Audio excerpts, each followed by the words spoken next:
नमस्कार साथियों, SB coaching Naugaon के इस यूट्यूब प्लेटफॉर्म पर आप सभी का हार्दिक स्वागत है। खिलजी वंश में आज आपका टॉपिक है अलाउद्दीन खिलजी।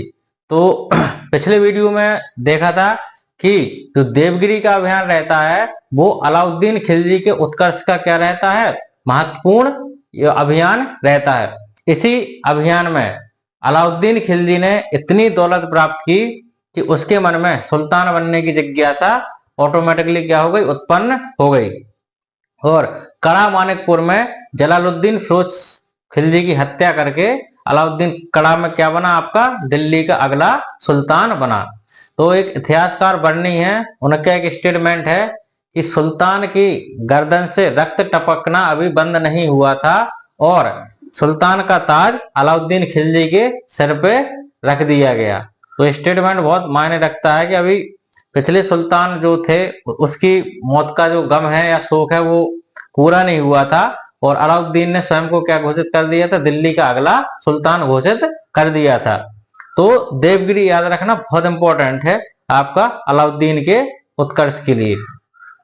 तो अलाउद्दीन खिलजी के जो बचपन का मूल नाम था वो आपका क्या था, अली गुरसप, अली गुरसप।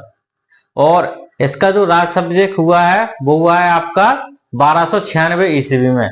बलबन ने जो लाल महल बनवाया था वहीं पे अलाउद्दीन खिलजी का क्या हुआ था, आपका राज्याभिषेक हुआ था बलबन के लाल महल में। अब अलाउद्दीन खिलजी अपने आप में एक अद्भुत प्रकार का सेनापति था, शासक तो था ही। तो इसकी कुछ उपाधियां हैं जिनमें से सबसे जो फेमस उपाधि है जो उसके सिक्कों पे पाई जाती है वो है आपकी सिकंदर ए सानी। सिकंदर ए सानी मतलब द्वितीय सिकंदर।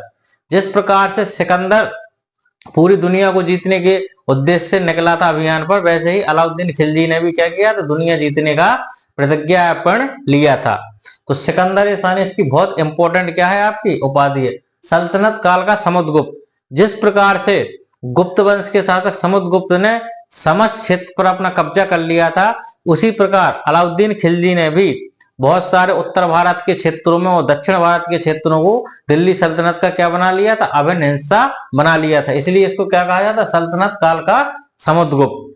भाग्यवादी व्यक्ति मतलब जो चाहा वो इसने क्या किया, प्राप्त किया। और इसका एक कथन भी है कि हर जो यूनिक चीज है मतलब उस पे किसका हक होगा, अलाउद्दीन खिलजी का। जो भी नायाब चीज होगी वो सब किसके लिए बनी है, अलाउद्दीन खिलजी के लिए। विश्व का सुल्तान, युग का विजेता, जनता का चरवाहा, सेनापतियों का सेनापति। बाकी अलाउद्दीन जैसा सेनापति होना नामुमकिन था जो अपने आप में क्या था, सर्वस्व था। पृथ्वी के शासकों का सुल्तान मतलब एक ऐसी उपाधि है कि जो पृथ्वी पर अभी तक के जो समस्त शासक हुए हैं उनमें सबसे बेस्ट कौन था, आपका अलाउद्दीन खिलजी। अब शासक बनने के बाद अलाउद्दीन के सामने जो सबसे बड़ी चुनौती थी वो थी दिल्ली की जनता को खुश करना। क्यों? क्योंकि जब भी सुल्तान बदलता है तो जनता में सुल्तान के प्रति विश्वास पैदा करना एक क्या होती, सबसे कठिन चुनौती होती है। और जो सुल्तान के दरबारी रहते हैं उनको भी क्या करना पड़ता है, काबू करना पड़ता है। तो अलाउद्दीन खिलजी ने दरबारियों की जो शक्तियां हैं उनको कम करने के लिए 4 अध्यादेश इसने क्या किए थे, जारी किए थे। तो पहला अध्यादेश था आपका कि जितनी भी जमीनें सुल्तान के द्वारा व्यक्तियों को दान में दी गई हैं उन सारी जमीनों को इसने क्या कर लिया था, अपना जब्त कर लिया था। और जो सुल्तान की भूमि रहती थी खालसा भूमि, उसमें इसने क्या कर लिया था, सम्मिलित कर लिया था। तो पहला था आपका व्यक्तिगत संपत्तियों की जब्ती। दूसरा, अलाउद्दीन जानता था कि लंबे समय तक शासन करना है तो गुप्तचरों की नियुक्ति इसने क्या की, स्टार्ट की, जिनको बरीद बोला जाता था, मुहियान। तो इसने क्या किया, गुप्तचरों का एक पूरा जाल अपने साम्राज्य में फैला दिया जिससे इसे पल पल की जानकारी मिलती रहे। और तीसरा जो इसने अध्यादेश जारी किया था वो था आपका नशे से संबंधित, जुआ, भांग, शराब आदि पर इसने क्या लगा दिया था, प्रतिबंध लगा दिया था। चौथा जो सबसे इंपॉर्टेंट है वो था इसने दरबारियों के मध्य होने वाले तो सामाजिक समारोह होते हैं उन पे क्या कर दिया था, इसने प्रतिबंध लगा दिया था कि कोई भी व्यक्ति आपस में कोई भी सामाजिक समारोह नहीं कर सकता था। ये इसके 4 अध्यादेश थे जो इसके साम्राज्य के लिए क्या थे, एक पिलर थे, स्तंभ थे, जिन पर इसका साम्राज्य क्या टिका हुआ था। इसने समस्त प्रकार के जो अपने विरोधी थे उन पर क्या कर लिया था, काबू पा लिया था।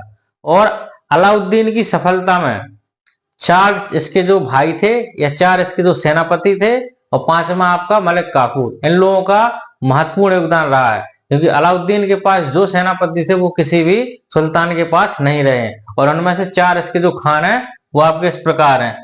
अलाउद्दीन के सेनापति अलमास बेग, इसको इसने उपाधि दी थी उलूग खान की। नसरत जलेसरी नसरत खां, मलिक यूसुफ जफर खां, मलिक सज्जर अलफ खां, और पांचवा था आपका मलिक काफूर, ठीक है, जिसको इसने गुजरात अभियान में इसको खरीदा था 1000 दीनार देकर, जिसको क्या कहते हैं 1000 दीनारी। और ये वही आपका वो रहेगा जिसने दक्षिण भारत के अभियान को जीतने में क्या किया था, महत्वपूर्ण भूमिका अदा की थी। तो ये है आपके अलाउद्दीन का पहला पार्ट। सेकंड पार्ट अपन जल्दी ही कंप्लीट करेंगे। धन्यवाद।